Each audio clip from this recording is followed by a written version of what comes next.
Well, welcome back, everybody. It's time once again to take another look at our health and see if we can't come up with a simplified version. We'll call it Health Simplified, a simple guide to a healthier life, with the man who's been helping many people find that and achieve it and keep it, Dr. Justin Fesler. Welcome, sir. Welcome. Thank you. Appreciate it. Is it impossible to anticipate everything that's going to happen as we get older, or can we really come up with a guide for what we should do, like exercise?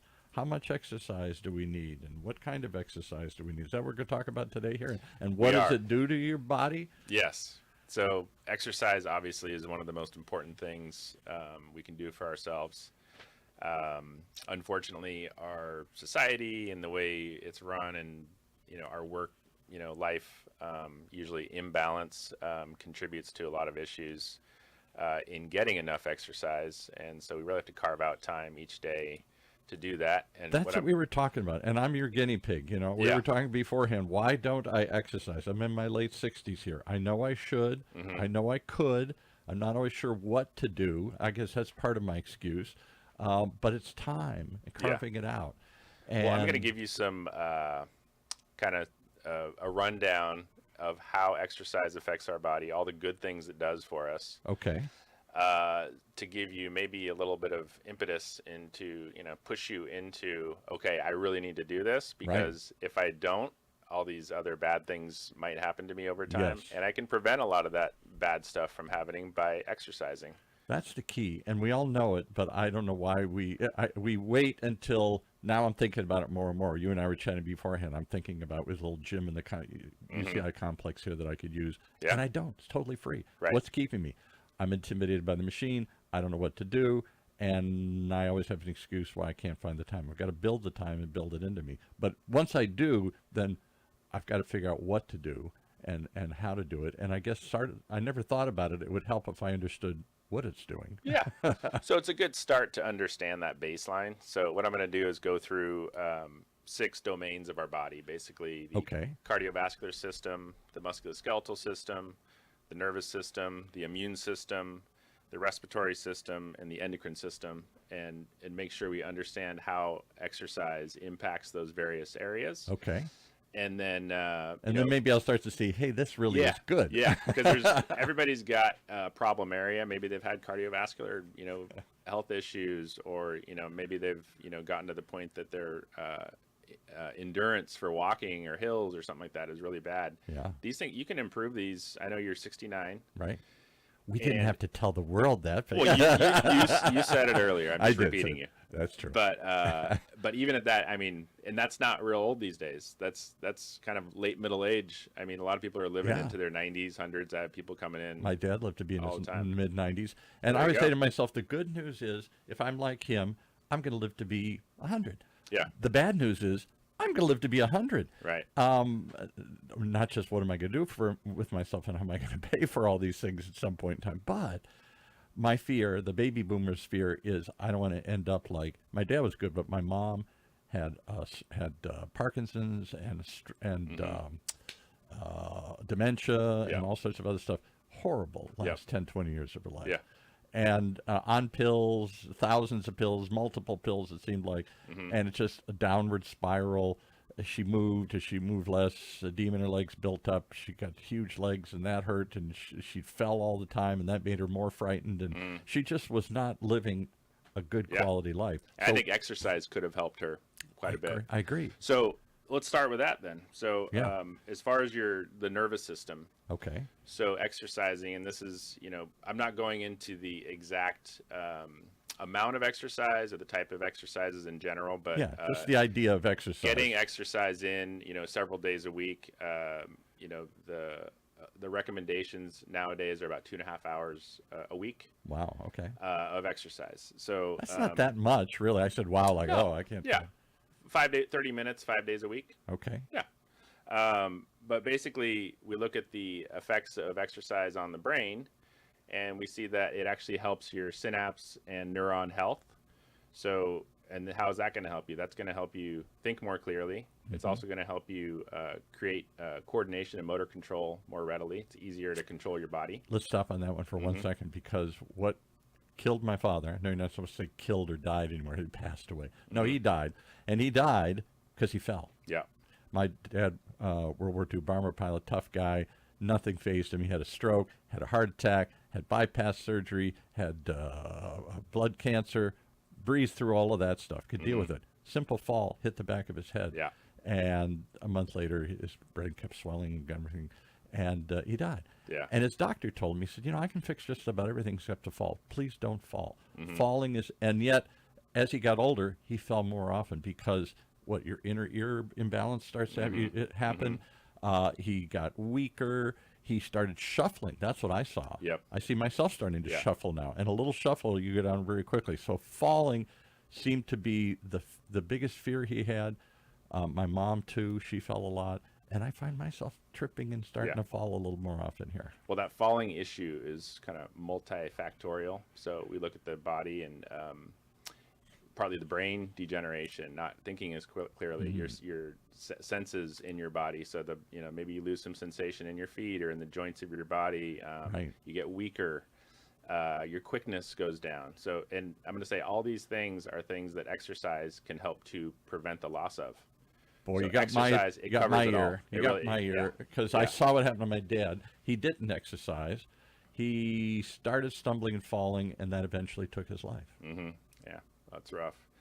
Well, all right. So let's talk. We'll go back to about exercise. Yeah. So as far as the exercise affecting the brain and our neuroplasticity, so that means that it's affecting the growth factors in our brain that help to promote synapses. How does it affect your brain? How does me lifting weights or running or walking help my brain? Is it oxygen? Yeah, it improves certain chemical formation that helps to improve the synapses. It helps push blood flow into your brain as well. The synapses are the little things that fire that make things happen in your brain. Right? Yes, yeah.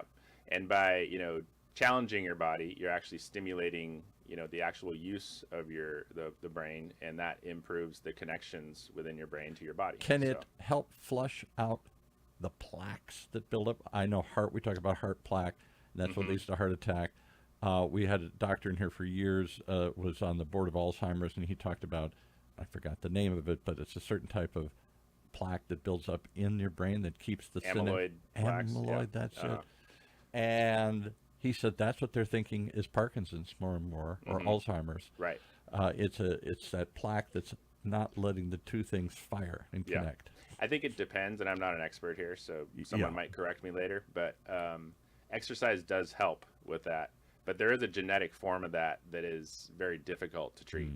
So the non-genetic issues, like when you're looking at like dementia and stuff like that, exercise can help to slow, if not, completely stave off that too. If you stay active reverse it, throughout but your life. It can slow it down. That's what he was saying, that exercise was critical to I thought he said to kind of get rid of some of these plaques in the same way it gets rid of your heart plaques. Has to do with your blood flow, pushing blood flow to your brain and keeping it flowing that Otherwise, way. they're selling these very expensive pills. They approved one or two of them, I forgot. They're like thousands of dollars. Right. And it will remove some of the plaque, but not all of it. So it's easier to get it early and I guess that's the thing. Why do we wait until it's a major problem and then fix it, Doc? Yeah. Well, sometimes we could have been doing things along the road to prevent it from being a major problem, which is the simple stuff like exercise. All right, exercise. So also with relation to the neurological part of things, we can actually see that it actually improves your serotonin and dopamine, endorphins. Makes you feel happy, makes you feel good. Yep. So all those are real changes that happen in your body, and if you exercise enough, then you at a vigorous enough intensity, those chemicals are created and helps to improve your function. And isn't that the Western common complaint? We've all got anxiety. We've all got depression. We've all got something.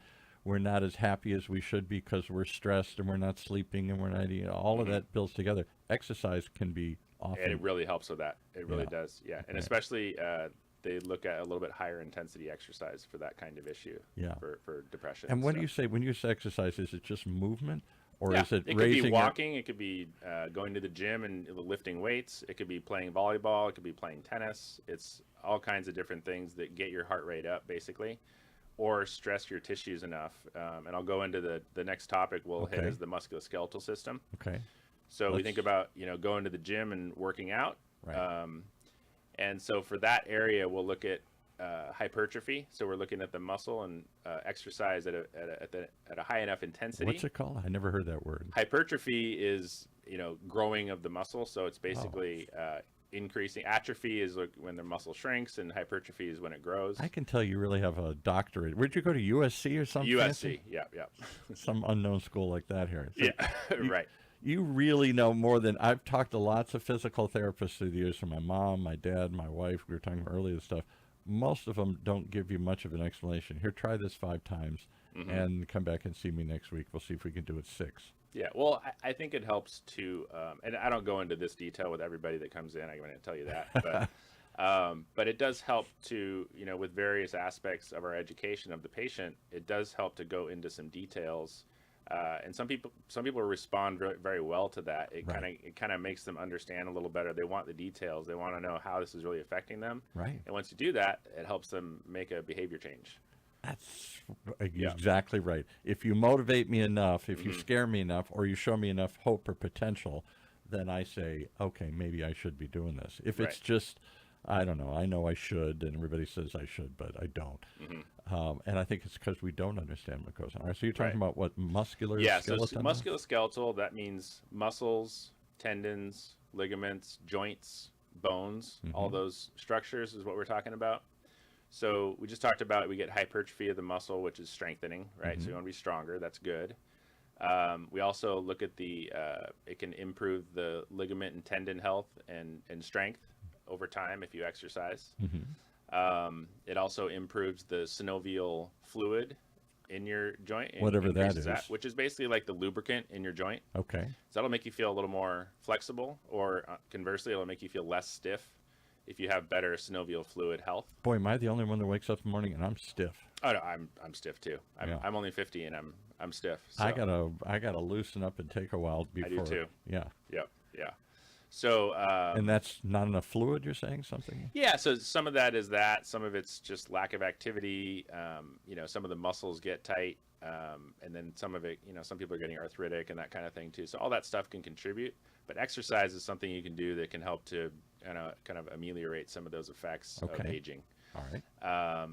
And I think the last thing is the bone density. So exercise, resistance training, doing something, even walking on hills, something where you're getting enough strain through your body against gravity. And that's the key, a resistance. Your body has to, isn't that the fundamental idea of Pilates, is that you're working against your body or some resistance? Yes, you want to get that resistance, and for like the long bones of your body, you want to do something weight bearing or standing activities with stepping or squatting or something like that. That's going to actually help to increase the bone density by bringing osteoclasts into that area. So. And does any of this have to do with my other common complaint? I'm 69. Yeah. As you've now shared with the entire world here, and no, it's okay. And I have 2 grandsons, and so I'm chasing them all the time. One's 5 and one's 10. And I get down on the ground. It's hard to get up sometimes. Their whole world is down on the ground. Come on down here, chase this, pick this up, go get that. And getting up and getting down is getting harder for me. Yep. And is that just... So exercise. See? I'm going to, every question you ask today is going to be exercise. Exercise. What do you have for lunch today? Exercise. Yeah. Wow. Okay. All right. So you're I'm listening. I'm all ears here. So, and then there's, so let's go to some of the other domains here. So cardiovascular system.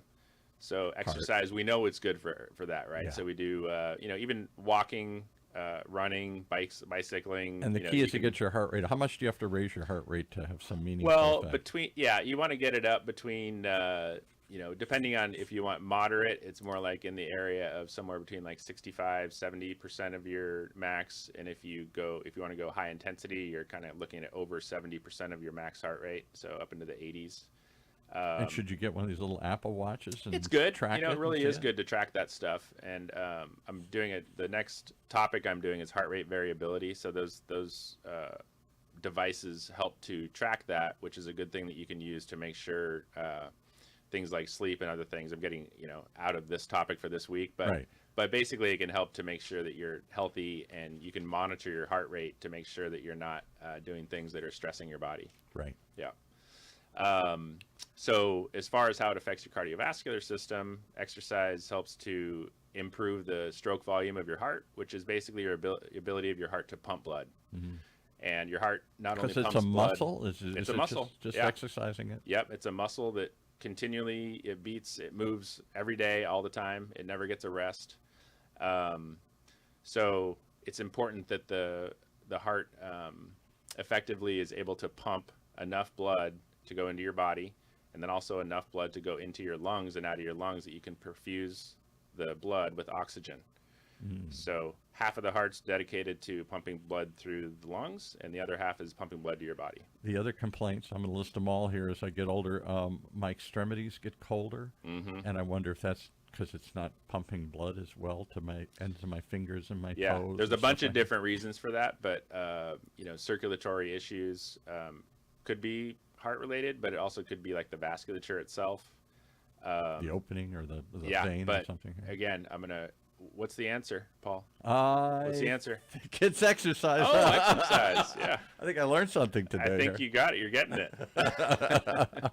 Yeah. And we were talking offline, my wife, maybe I shouldn't keep using her as an example, but just like her mother and just like my mother, as she's into her 70s now, she's getting fluid retention, this edema building up in her legs. Her legs are getting thicker, heavier, and it's heavy. Right. And they want to give you water pills to try and force it out. But the real answer is they keep saying exercise, because if you start pumping it, these little valves break, I guess, and the fluid doesn't.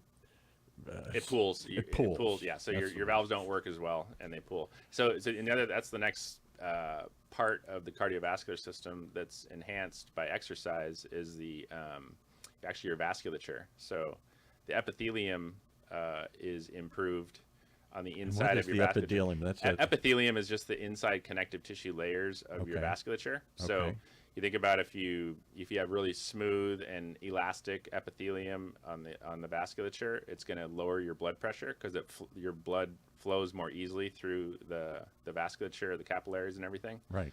So doing cardiovascular activity not only improves your heart pump, but it also improves the health of your vasculature, and by doing that, you decrease your blood pressure.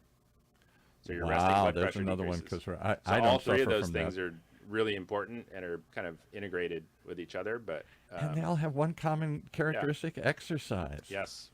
Yep. Yeah. Wow. It's huge. So let's go to the next topic here. So the respiratory system. Yeah. So that's your lungs, right? Right. So breathing is important. As we get older, we get stiffer. We don't move as well. Our ribs and spine doesn't move as well. The way your lungs work is that your ribs need to expand through the intercostal muscles, and your diaphragm needs to work too. So those are the breathing muscles. Not short breaths, not Yeah, you want to do deep breathing, practicing deep breathing, even if you don't do cardiovascular specific exercises. Boy, just had doing a lot deep of breathing people talking about that. Just that whole idea of getting control of your breath, and filling your whole lungs up and holding it, not doing it shallow breaths, not doing quick breaths, all those things. Yeah. So by doing exercise, you're improving the health of those muscles as well, which helps you take deeper breaths, helps you take in more oxygen to your blood. And can you actually slow your heart rate down by taking deeper breaths? So yes, like yoga. I mean, they always claim they slow, deep breathing and getting into that kind of meditative state can definitely reduce your or decrease your heart rate, improves your ability to handle stress and those kind of things. Right. Yeah, for sure. That I'm pretty good in. I think I'm good in the breathing area here. I think I do take better breaths, fill up my whole lungs and everything here. So and then I got one. But with exercise, I don't need any exercise. I got one. No, you're going to lose on this one. The alveoli also in your lungs. Yeah, so these are little the sacs within your lungs. There's thousands of them. I don't know how many, but they're tiny.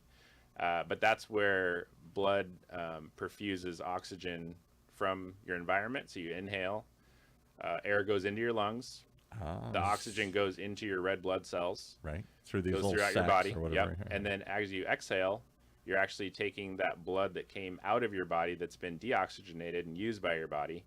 It goes into the alveoli, and then it's perfused and goes into a CO2, right? And that CO2 is exhaled.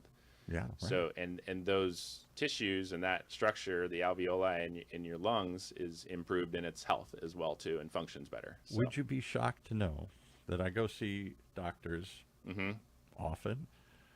Me, my wife, my late mother, my late father, all the issues they went through. Not once has anybody ever shared any of this with us. Yeah. Not once. Yeah. It's important baseline health information that people should have. So, and that's why I'm doing this, because I want to get a baseline for people that, so as we go forward through other episodes and talk about various things, you've got this baseline of information about how exercise affects us. So listen to it again, folks, if you didn't get it. Share it with others so it doesn't just stay with you, and use this as a building block so that you start to understand how the body works and how you can, primarily through exercise, but certainly diet and other sorts of things, maybe slow some of this stuff down. Yeah. That we all saw our parents go through. I did. Everybody in my generation did. All my friends, mothers and fathers are now long gone, and it wasn't a pretty sight to see those last 5-10 years of their life. Well, look, I mean, aging is obviously, everybody does it. Right. We're all going through it. It's difficult even if you are healthy. So doing some things that are simple, like getting, good exercise, sleeping, good nutrition, is a way to, prolong the amount of time you have that you can actually enjoy life, which is what we want. And I don't just want to live longer, I want to live better. Yeah, exactly. There's no point hitting 100 if I'm in a nursing home. For sure. Definitely. Okay. Any other so we went to cardiovascular, we went to, did you talk about skeleton? We did the musculoskeletal, we did respiratory, cardiovascular, we did the nervous system. So I think we'll go into the immune system now. Okay. So the immune system is, our ability to fight off pathogens. So if anything comes into our body, virus, bacteria, which whatever. I wouldn't have thought much about until we had a little thing called COVID a year or two ago, and we all suddenly started paying attention to immunology and immunization and whatnot. Yep. So we need those. That's important to have, a vaccine, and it's important to, stay healthy, get good sleep. That all helps our immune system. But what else does, Paul? Let me see. What have we been talking about? Money? No. Making another deal? No. I bet it's exercise. I bet it is. Yeah. So exercise helps to increase the T cell, B cell. These are immune cells in our blood that help us to fight off pathogens.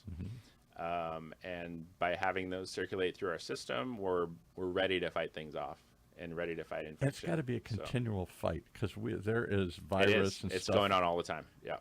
Whether it's pollution or environmental issues or just viruses floating around or lots of people come in contact or weird things coming up that we've never seen before.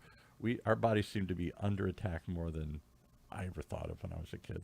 Maybe not. Maybe it was worse as they had other diseases like tuberculosis floating around. But we've always had and continue to have an assault on our bodies. It's true. Yeah. And I'm going to see if there's anything else there.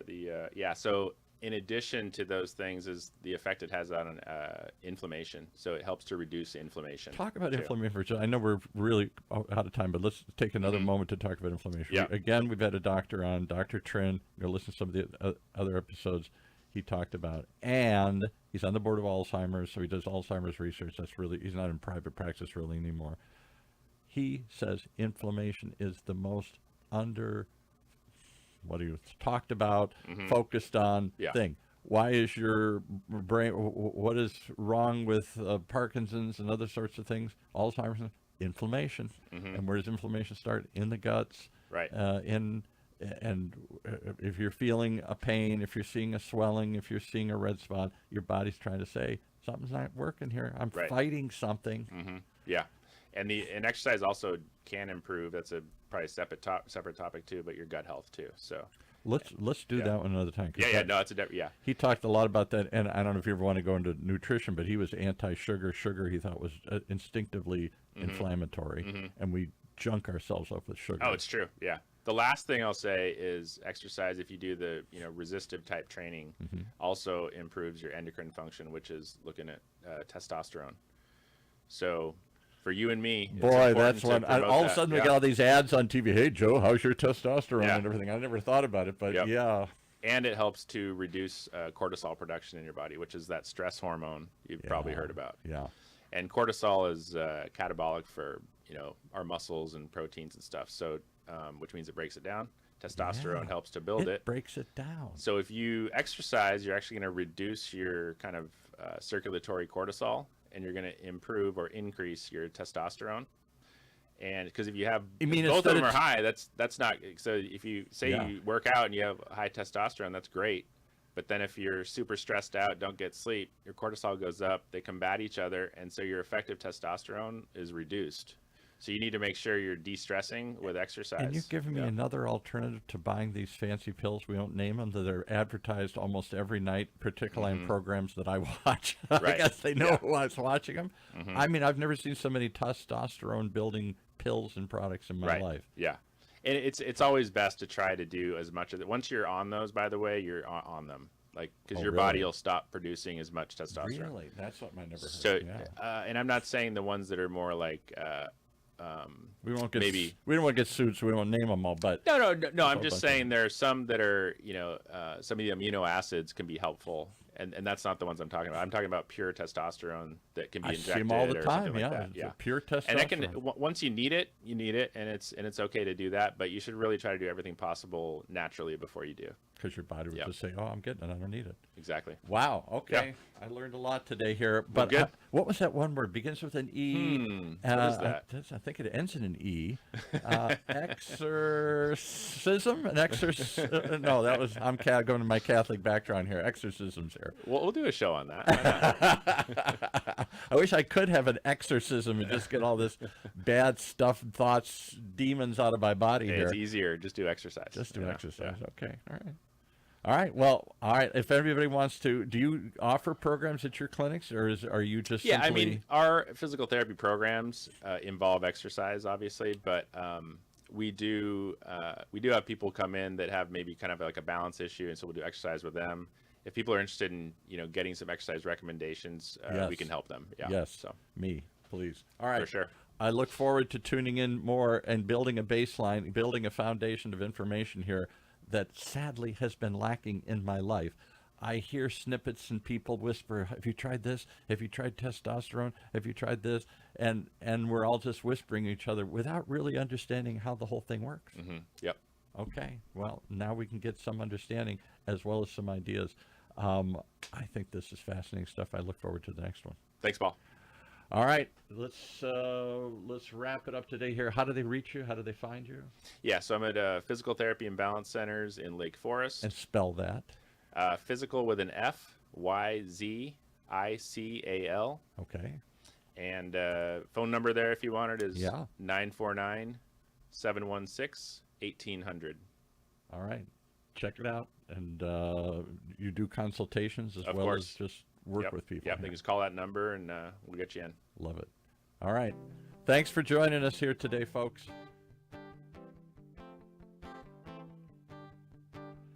If you haven't already learned a lot, you'll learn a lot by reliving this and re-listening to it over and over again, because there's a lot to learn. But it all really comes down to this. Health can be simplified. There is a simple guide to healthier life, and we're going to present it each and every time on this show. So thanks for tuning in to Health Simplified. Stay subscribed as we unravel the complexities of medicine, health, and wellness to keep you informed and help simplify your health decisions.